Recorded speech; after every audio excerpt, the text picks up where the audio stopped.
श्री गणेशाय नमः। नमस्कार दोस्तों, ये राशिफल चंद्र राशि पर आधारित है। चंद्रमा मन का कारक है। हमारे मन पर जो भी उतार चढ़ाव आते हैं वो चंद्रमा की स्थिति लेकर आती है और इस वजह से चंद्रमा की पोजीशन हमारे रोज के जीवन को बहुत ज़्यादा प्रभावित करती है और इसके अकॉर्डिंग हमारा दिन अच्छा या बुरा जाता है। तो आइए जानते हैं इस दिन चंद्रमा आपके लिए किस तरह के परिणाम ला रहे हैं। इस दिन चंद्रमा आपकी कुंडली में 10वें भाव में रहेंगे। जी हाँ, 10वें भाव में चंद्रमा का होना आपके लिए अच्छा रहेगा। ये दिन आपके लिए लाभकारी सिद्ध होगा। 10वां भाव हमारा कर्म क्षेत्र है। ये भाव हमारे कामकाज के क्षेत्र से जुड़ा हुआ है, जिस वजह से आपको इस समय में अपने कार्य क्षेत्र में मान प्रतिष्ठा मिलेगी। आपको इस समय में धन कमाने के नए रास्ते, नए जरिए मिल सकते हैं। जो लोग बिजनेस करते हैं उनके लिए ये समय काफ़ी बढ़िया रहेगा। आप इस समय में खुलकर निवेश कर सकते हैं। निवेश के लिए, पैसों के लेन देन करने के लिए ये समय काफ़ी अनुकूल है। ये दिन पूरी तरह से आप ही के फेवर में रहेगा। दिन का पूरा लाभ उठाए और अपने जीवन के हर पल का आनंद ले। इस समय में आपके सहयोगी आपकी मदद करेंगे। आपका मन अपने काम में लगेगा। अच्छे कामों की वजह से आपको प्रशंसा भी मिल सकती है। हालांकि इस समय में काम का प्रेशर आप पर ज़्यादा रहेगा। शरीर में थोड़ी सुस्ती भी कामों की वजह से आ सकती है, लेकिन दिन के अंत में आपके कामों का फल आपको अवश्य मिलेगा। जो लोग नौकरी ढूंढ रहे हैं उनके लिए समय शुभ है। प्रयास करें, आपको अच्छी जॉब मिल सकती है। कार्य क्षेत्र में चंद्रमा के होने का मतलब ही यही है कि कोई भी खाली नहीं रहेगा, सबको काम मिलेगा। कर्मों का फल इस समय में मिलता ही है। 10वें भाव में चंद्रमा चौथे स्थान पर दृष्टि डाल रहे हैं। इस वजह से आपको सुखों की प्राप्ति भी होगी। इस समय में आप भूमि या वाहन ले सकते हैं। आपके घर में साज सजावट का या ज़रूरत का नया सामान भी इस समय में आ सकता है। जो सामान काफ़ी दिनों से लेने की आप सोच रहे थे वो आप इस दिन ले पाओगे। इस समय में आपको आपकी माता का सुख भी मिलेगा। इस समय में आपके ससुराल पक्ष से भी आपको धन लाभ होने की संभावना रहेगी। जो लोग राजनीति में हैं उन लोगों को इस समय में खास तौर पर फायदा होने वाला है। राजनीति के क्षेत्र में आपको नाम व प्रतिष्ठा मिलेगी, धन की प्राप्ति भी होगी और राजनीति के क्षेत्र में आप सफल रहोगे। अगर स्टूडेंट्स की बात करें तो स्टूडेंट्स के लिए भी ये समय बेहतरीन रहेगा। पढ़ाई में पूरी तरह से मन लगेगा। अपने फ्यूचर के बारे में फैसला लेने के लिए, अपने फ्यूचर की प्लानिंग करने के लिए ये समय सही है। इस समय में आपकी वाणी में मिठास रहेगी। लोग आपसे प्रभावित होंगे। इस समय में आप प्रसन्न रहोगे, खुश रहोगे, पॉजिटिव सोच से आगे बढ़ोगे। इस समय में आपको पारिवारिक सुख की प्राप्ति होगी। परिवार के साथ खुशियां मनाने के लिए ये समय अच्छा रहेगा। अगर स्वास्थ्य की बात करें, सेहत की बात करें तो स्वास्थ्य से जुड़ी छोटी मोटी परेशानियां इस समय में आने की संभावना रहेगी, लेकिन चिंता करने जैसी कोई बात नहीं रहेगी। अपनी सेहत को ठीक रखने के लिए योगा का सहारा लेना हमेशा ठीक रहता है, लेकिन उसमें अपने सांस लेने और छोड़ने का वक्त उस पोज के मुताबिक सही होना चाहिए। जी हाँ, अपनी सांस लेना या छोड़ना काफ़ी मायने रखता है। ये दिन आपके लिए आर्थिक स्थिति के हिसाब से भी काफ़ी बढ़िया रहेगा। कुल मिलाकर ये दिन बहुत अच्छा जाएगा, बहुत अच्छा साबित होने वाला है। दोस्तों, ये राशिफल चंद्र राशि पर आधारित है। कभी कभी हमारी पर्सनल कुंडली में बाकी ग्रहों की पोजीशन कुछ इस तरह की होती है कि आपके राशिफल परिणाम में बदलाव दिख सकता है। इसलिए राशिफल को एक मार्गदर्शन के तौर पर लिया जाए तो ज्यादा अच्छा रहेगा। दोस्तों, सभी राशि के लोगों के लिए जीवन में आगे बढ़ने के लिए कुछ जरूरी बातें वीडियो में आगे बताई गई है, तो वीडियो आगे जरूर देखें। नमस्कार दोस्तों, व्यक्ति को अपने जीवन में सफल होने के लिए मेहनत के साथ साथ भाग्य का साथ होना भी बहुत ही आवश्यक होता है। अगर व्यक्ति का भाग्य उसका साथ देता है तो कम मेहनत में ही अधिक सफलता प्राप्त होती है। परंतु कई बार ऐसा देखा गया है कि व्यक्ति के जीवन में कई ऐसी घटनाएं घटित होती है जिसकी वजह से उसको बहुत सारी परेशानियों का सामना करना पड़ता है और इस स्थिति में व्यक्ति को बिल्कुल भी समझ नहीं आता कि ऐसा क्यों हो रहा है।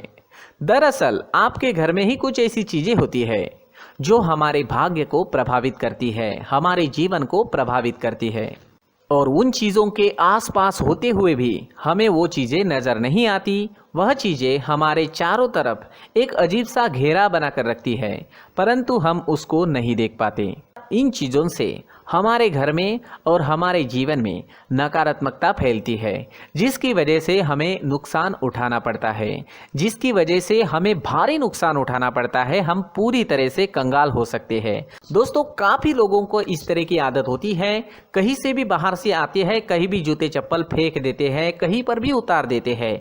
कुछ लोग तो घर के एंट्री के मेन डोर के सामने ही जूते या चप्पल डायरेक्टली उतार देते हैं। दोस्तों, ध्यान रखें, जूते चप्पल हमेशा साफ सुथरे रखें और उनको उनकी जगह पर रखें। उनके लिए एक स्थान बनाएं, उस स्थान पर रखें।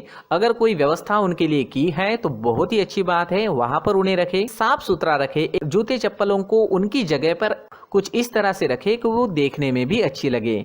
अगर वो चीजें देखने में अच्छी लग रही है तो फिर उनसे नेगेटिव एनर्जी उत्पन्न होने की संभावना बिल्कुल भी नहीं रहेगी। तो दोस्तों, इस बात का ध्यान जरूर रखें। साथ ही दोस्तों, एक और बात है जिस पर आपको ध्यान देना बहुत जरूरी होता है। हमारे घर के छत के ऊपर जिन चीजों का हमें काम नहीं होता है उन्हें हम घर के छत के ऊपर रख देते हैं।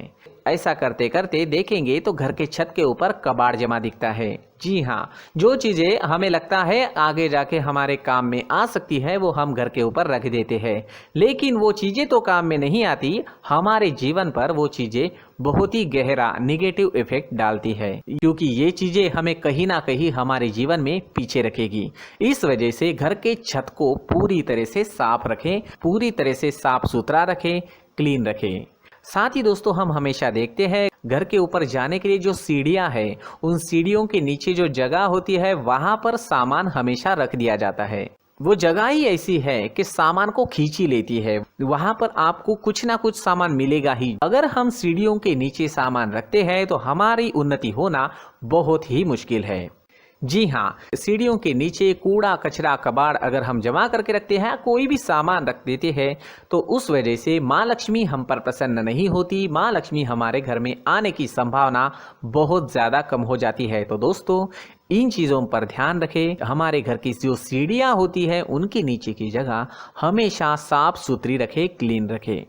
साथ ही दोस्तों, अगर आपके घर में ऐसी कोई चीज़ मौजूद है जिसका आपको काम नहीं है, जैसे टूटे फूटे बर्तन, आईना, तस्वीरें, इलेक्ट्रॉनिक सामान, सोफा, कुर्सी, टेबल, पलंग, घड़ी, झाड़ू, गमला इत्यादि, तो आप इन सामानों को अपने घर से तुरंत ही बाहर निकाल दीजिए, वरना इससे आपको बहुत बड़ी परेशानी हो सकती है। आपको ये चीज़ें कंगाल बना सकती है। तो घर में ऐसी चीजों का मौजूद होना शुभ नहीं माना गया है। इससे धन की देवी माता लक्ष्मी जी का प्रवेश घर में नहीं होता है। इन चीजों से आपके घर में नकारात्मक ऊर्जा का संचार होता है और जिस वजह से व्यक्ति को मानसिक समस्याओं का सामना भी करना पड़ता है। व्यक्ति के मन में चिड़चिड़ाहट होती है और छोटी छोटी बातों पर गुस्सा आने लगता है। आप जो भी कार्य करते हैं उसमें आपका मन नहीं लग पाता है। इस व्यक्ति का जीवन घर में मौजूद इन चीज़ों की वजह से अंधकार में डूबने लगता है। इसलिए आपको घर में बिना काम की चीज़ें, कूड़ा कचरा नहीं रखना है। दोस्तों, एक और ख़ास बात है, हमारे घर में मकड़ी का अगर जाला है तो वो बिल्कुल भी शुभ नहीं है। जी हाँ, वो अशुभ माना जाता है। घर में मकड़ी का जाला होना अशुभ है। इससे आपके अच्छे दिन भी बुरे दिनों में बदल सकते हैं, क्योंकि मकड़ी अपना जाल शिकार को फंसाने के लिए बनाती है। और अगर आपके घर में मकड़ी का जाला है तो इससे घर में नकारात्मक ऊर्जा का प्रभाव अधिक बनता है और वास्तुशास्त्र के अनुसार इससे सकारात्मक ऊर्जा का नाश होना शुरू हो जाता है। दोस्तों, मुख्य द्वार भी हमेशा साफ सुथरा रखें। मुख्य द्वार को हमेशा सजाया जाता है, क्योंकि मुख्य द्वार से ही हमारे घर में लक्ष्मी का प्रवेश होता है। तो मुख्य द्वार को साफ सुथरा रखें और सजा कर रखें तो बहुत अच्छा रहेगा। इससे मानसिक रोग और घर की परेशानियां दूर हो जाएगी, धन की कोई कमी नहीं रहेगी और इसके साथ साथ आय के नए स्रोत भी खुलने लगेंगे। इसी के साथ और कुछ चीज़ें हैं, जैसे टूटी फूटी जो भगवान की मूर्तियां होती हैं वो हमारे घर में नहीं रखनी चाहिए। साथ ही जो भगवान के पुराने फोटो है जो जमा करके रखे हुए होते हैं, तो दोस्तों वो चीज़ें नहीं रखनी चाहिए। जो भगवान के फोटो या भगवान की मूर्तियाँ जो घर के मंदिर में हैं बस वहाँ तक सीमित है। अगर आपके घर के शोकेस में भी वो मूर्तियाँ रखी है, कुछ फोटो रखे थे, उन्हें भी साफ करते रहना चाहिए। जिन चीज़ों को हम मेंटेन नहीं कर पाते, साफ नहीं रख पाते, उन चीज़ों को घर से हटा देना ही आपके लिए अच्छा रहेगा। साथ ही दोस्तों कुछ तस्वीरें हैं, जैसे डूबते नाव की तस्वीर या फिर झगड़े की तस्वीर या फिर कुछ ऐसी तस्वीरें होती है जो देखते ही हमें समझ में आ जाता है कि ये तस्वीर निगेटिविटी दर्शा रही है। इस तरह की तस्वीर भी आपको आपके घर में नहीं रखनी है।